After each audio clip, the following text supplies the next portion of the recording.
महाराष्ट्र के अंदर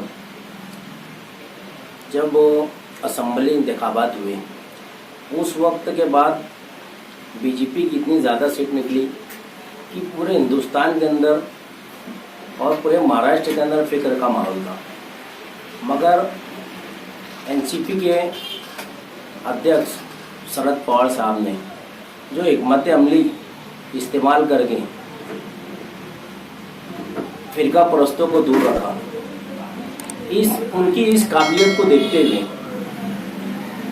पूरे महाराष्ट्र के मुसलमान एनसीपी से करीब आ गए और एनसीपी की जो पॉलिसी है उस पॉलिसी के साथ हम लोगों ने असेंबली के बाद बॉम्बे मंत्रालय से अपना राब्ता कायम किया और मालेगांव शहर की सारी बातें बताई। उस वक्त 5 से 6 लोग सदारत की दौड़ में चल रहे थे। इसलिए चल रहे थे कि एनसीपी जो है महाराष्ट्र के अंदर 80% सामाजिक खिदमत करती है, सिर्फ 20% सियासत करती है, जिसकी बदौलत पूरे महाराष्ट्र के अंदर खुशहाली है और कोई भी फिरका परस्त किसी भी तरीके का तफरका पैदा नहीं कर पाता। जितने काम एनसीपी के लोग करते हैं, जितनी ज़्यादा स्कीमें वो फेस करते हैं, कोई नहीं करता। काम करने के अंदर हमने जयंत पाटिल साहब को देखा, बहुत सुलझे हुए आदमी हैं। जो आदमी कितनी भी गर्दी हो वो शख्स बहुत ही प्यार से उनका जवाब देता है। हर किसी को समझ के चलता है, हर किसी को अपने पास रख के चलता है।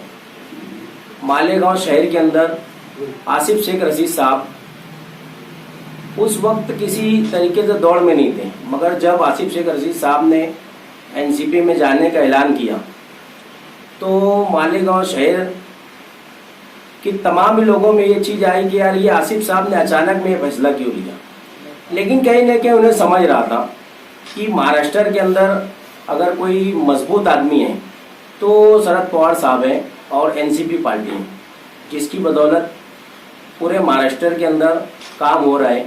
तो क्यों ना मालेगांव के अंदर भी वहाँ से ही मेहनत करके उस पार्टी में शामिल होके मालेगांव की तरक्की के लिए हम काम करें।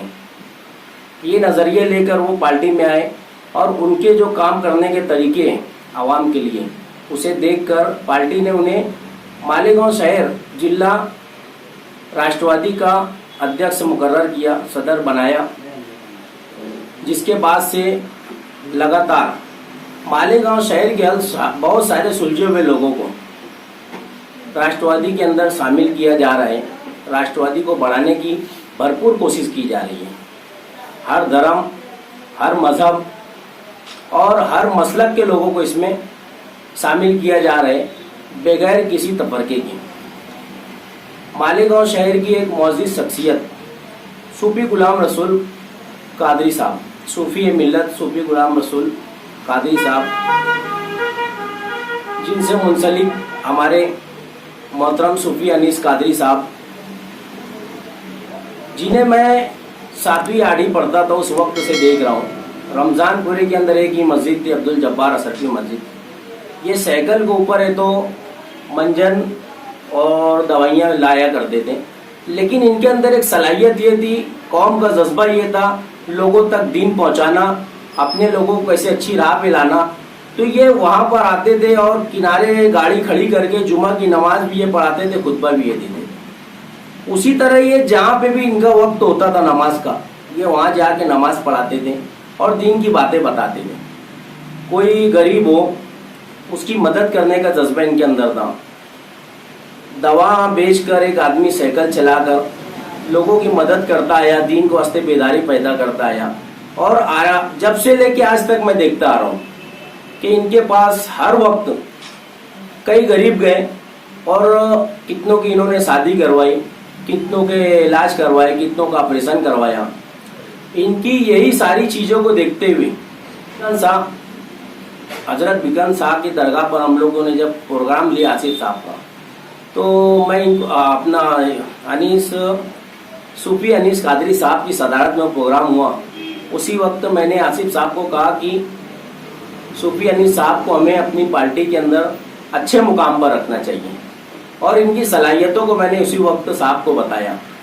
साहब बहुत मुतासिर हुए और साहब ने उसी वक्त इनसे पूछ लिया कि क्या आपको इंटरेस्ट है क्या। मेरे को ऐसा लगता है कि इनके अंदर जो सलाहियत और जो जज्बा है, तो इन्होंने उसी वक्त हाँ कहा, क्योंकि इन्हें हमेशा दीन के मामले में मैंने देखा है, लेकिन दीन के मामले से हट के भी इन्होंने जो भलाई की है और जो सोशल काम किया है वो सोच कर ये हाँ कहे। और मुझे भी ऐसा ही लगता है कि सियासत ही एक ऐसी जगह है जहाँ पे सबसे ज़्यादा खिदमत की जा सकती है। सुबह उठ के हम लोग रात को सोने तक इसमें खिदमत कर सकते हैं। तो अल्लाह ने ये बहुत अच्छा जरिया बनाया है। और सूफी अनीस साहब जो है, इनकी जो सलाहियत है, इनकी जो काबिलियत है, हम दुआ करते हैं कि अल्लाह पाक जैसे हजरत सूफी मिल्लत सूफी गुलाम रसूल साहब की जिस तरीके से मकबूलियत थी, वैसे ही हमारे सूफी अनीस कादरी साहब को मकबूलियत मिले, ताकि मालेगांव शहर का मुस्तकबिल रोशन करने के अंदर ये लोग आगे आगे रहें। हम लोग राष्ट्रवादी पार्टी की तरफ से और तमाम ही विंग सेल की तरफ से सूफी अनीस साहब को मुबारकबाद देते हैं और इन्हें इस बात से आगाह भी करते हैं कि मालेगांव शहर को आपकी ज़रूरत है।